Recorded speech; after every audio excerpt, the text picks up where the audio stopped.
Olá pessoal, aqui é a psicóloga Lourdes Possato, eu sou gestalt terapeuta. Eu gostaria hoje de falar um pouco, de tecer algumas considerações sobre as tradições de Natal, de final de ano, enfim, desta época que eu acho que carrega pesos, coisas positivas, parece que tem um momento em que as pessoas ficam mais sensibilizadas, mais amorosas.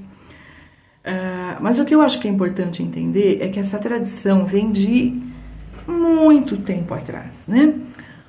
Onde as próprias religiões passaram a ideia da tradição no sentido de tem que unir, tem que ser amoroso, tem que presentear, tem que gostar das pessoas, tem que ser agradável. Então nós nos defrontamos nesta época com uma série de cobranças.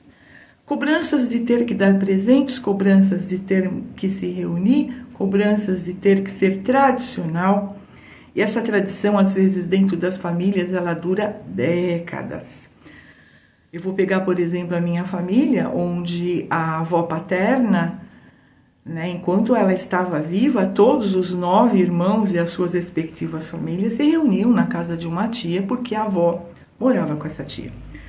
A família da minha mãe já não tinha tanta essa tradição, até porque eles eram assim meio antagônicos entre eles mesmos, né? Mas a família do meu pai tinha essa tradição. E depois que a avó morreu, a família dispersou, né? Os primos começaram a crescer, começaram a namorar, com o tempo foi dispersando, cada um ficou na sua casa, de repente as reuniões eram na casa dos futuros sogros e por aí vai. Eu sempre, como uma boa questionadora, ficava pensando, mas tem que ser assim? Lá pelos 6 anos, todo mundo acreditava em Papai Noel e eu ficava pensando, tem alguma coisa errada nessa história. Até que eu vi, o meu tio se vestir de Papai Noel. E aí eu achei uma palhaçada. E eu falei para ele, eu sei, tá? Aí ele fez assim, conversamos depois. Então olha que interessante, né? Quantas tradições que nós carregamos sem questionar. Ao longo dos anos eu já ouvi cada história triste sobre essa história, dos deveres, das obrigações de final de ano, das famílias terem que se reunir. E tinha uma cliente muito interessante, ela dizia, toda reunião é a mesma coisa. As pessoas se reúnem, o povo bebe pra caramba, aí briga pra chuchu e a gente tem que chamar a polícia. Gente, e pra que se reúnem? Ela dizia, tá, é obrigação. Uma outra cliente dizia que caso ela não aparecesse, na reunião, ela era simplesmente hostilizada pelo resto do ano, sabe? E o caso mais interessante foi de uma cliente que todo ano a festa era na casa dela. E ela estava literalmente de saco cheio. E nós fomos trabalhando, por que manter a tradição? Até que um dia ela disse, eu posso dar uma desculpa? Como eu sempre falo, eu respondi, sim, você pode dar as desculpas que você quiser. O importante é que você seja fiel a você. Ao outro, você pode dar a desculpa que você quiser. Aí ela ligou para a irmã mais velha dela e disse, olha, esse ano eu não vou poder fazer a festa na minha casa, eu tenho um compromisso muito sério com a família do marido, etc e tal, e eu não vou fazer a festa aqui. A irmã falou, nossa, que legal, aí eu também posso viajar. Quando ela percebeu isso, ela entendeu o seguinte, que o resto da família também se obrigava. E olha, eu poderia ficar aqui 2, 3 horas contando casos. E o mais importante que eu gostaria de refletir com vocês é sobre justamente os tem ques, as ideias de obrigações. E aqui, gente, vale para tudo. Não vale só para esta época, tá? Para as reuniões tradicionais, para os amigos secretos e enfim, mas vale para todas as obrigações do seu dia a dia. E aqui eu gostaria de sugerir um exercício muito interessante. você vai dividir em 3 partes, tá? Você pode digitar, claro, ou você pode escrever. Então, a primeira folha, você vai dizer, nomear, relatoriar tudo que você tem que. Eu vou dar um exemplo. Eu tenho que levantar, eu tenho que tomar banho, eu tenho que escovar o dente, eu tenho que trabalhar, eu tenho que fazer almoço, e aí vai. Então, relatorie tudo que você tem que ir durante o dia. Na segunda folha, você vai dizer as mesmas coisas, começando com não tenho que. Não tenho que acordar, não tenho que levantar, não tenho que escovar os dentes, não tenho que trabalhar, não tenho que arrumar a cama. E você vai sentir como é o processo de desobrigar. Claro que pode aparecer grandes vozes na sua cabeça dizendo, imagina, coisíssima nenhuma, acha que você vai deixar de trabalhar? Aqui é uma reflexão importante que eu vou falar com relação à terceira página. A terceira página, você vai dizer tudo o que você falou, para o tem que, para não tem que, e você vai colocar o verbo prefiro. Opto por. Exemplo, eu opto por acordar, eu prefiro escovar os dentes, eu prefiro tomar banho, prefiro almoçar, prefiro arrumar a cama. Eu opto por fazer coisas agradáveis para mim, eu opto por me dar um tempo.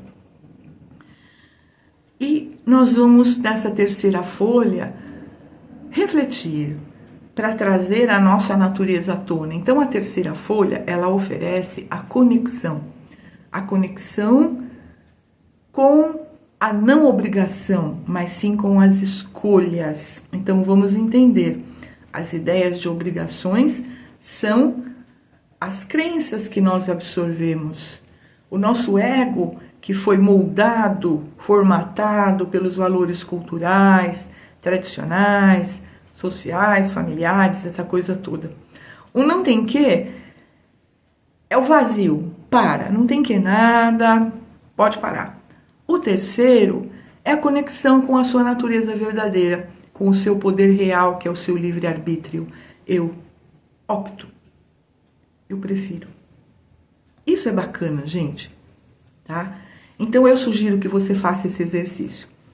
Em todos os sentidos, para você tentar resgatar a sua natureza verdadeira e fazer a conexão com como você se sente de fato. E aqui eu sempre conto um caso que eu acho legal. Uma cliente me ligou, passou uma mensagem, tipo uma meia-noite e pouco, e diz, eu posso te contar o que eu percebi? Pode. Ela falou, estou aqui na minha cozinha olhando para o saco de lixo, às 11h30 da noite, e aí eu falo, eu tenho que levar o lixo para baixo. E aí eu falo, putz, mas mais uma coisa para fazer? Aí ela lembrou, ela falou, não, o que a Lourdes falou para mim? Que eu preciso desobrigar. Eu não tenho que levar o lixo lá embaixo. Aí ela continuou pensando no que nós havíamos trabalhado, e ela disse, eu prefiro levar o lixo lá embaixo. Ela mora no 8º andar. Por quê? Porque tá cheirando mal. Eu não quero lixo na minha cozinha.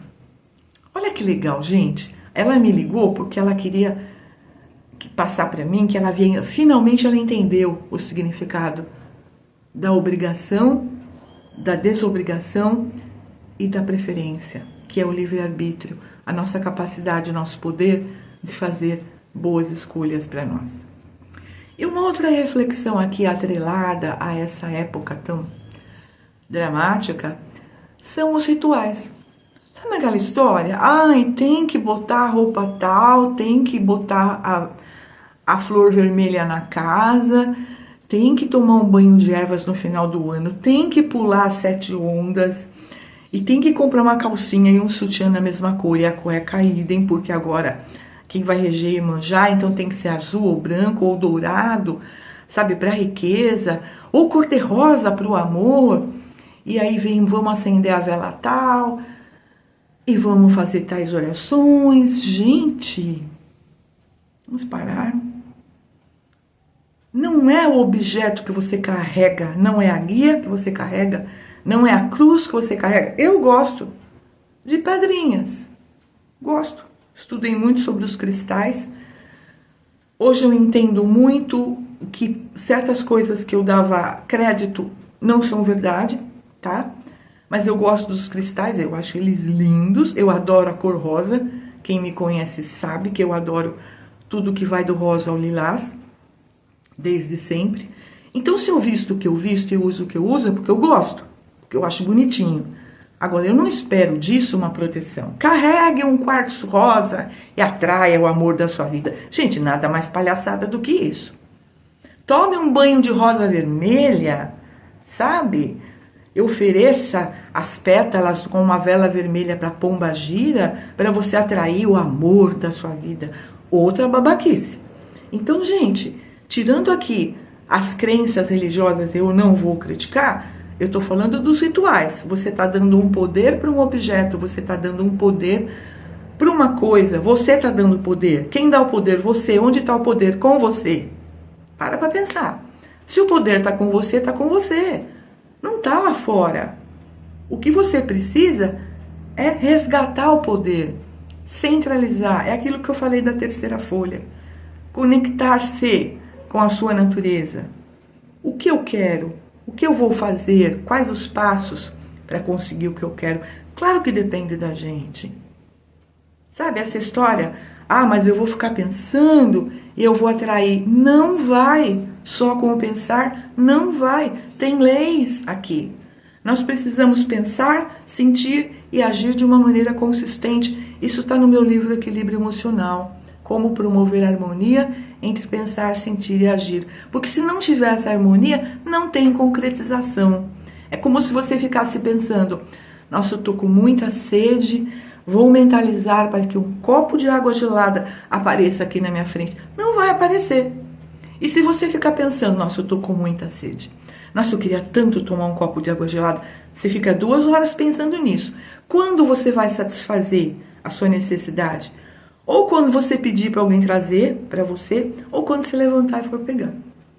Então, gente, vamos parar com essa história de dar poder para guru, para rituais, para objetos, amuletos. Nada a ver.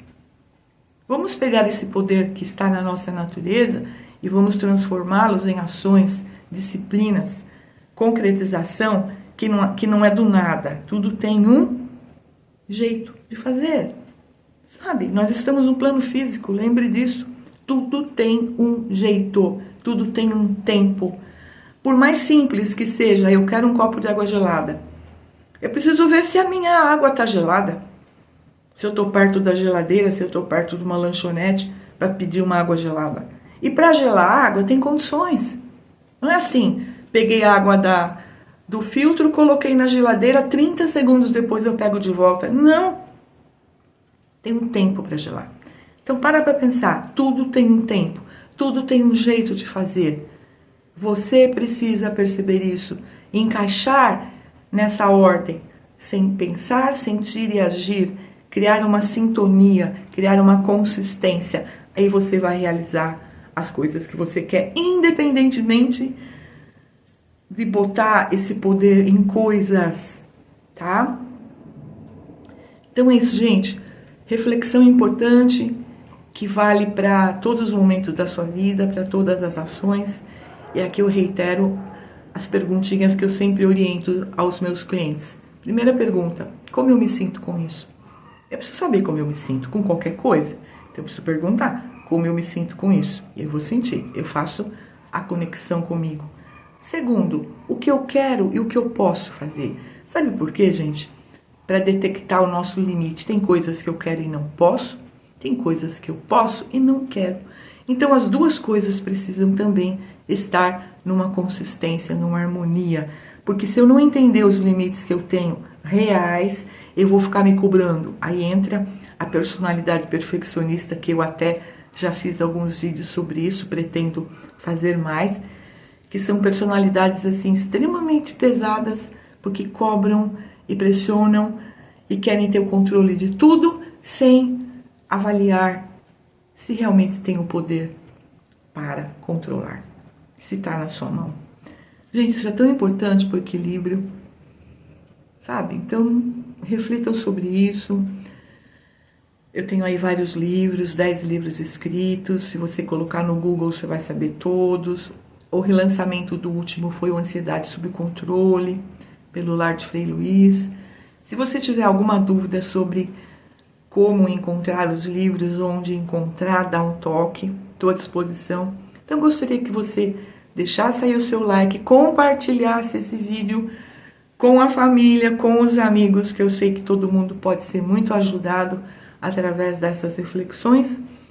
Se inscreva no canal se você ainda não o fez. E eu fico à disposição para comentários, gostaria de ouvir seu comentário, sugestões de temas, críticas.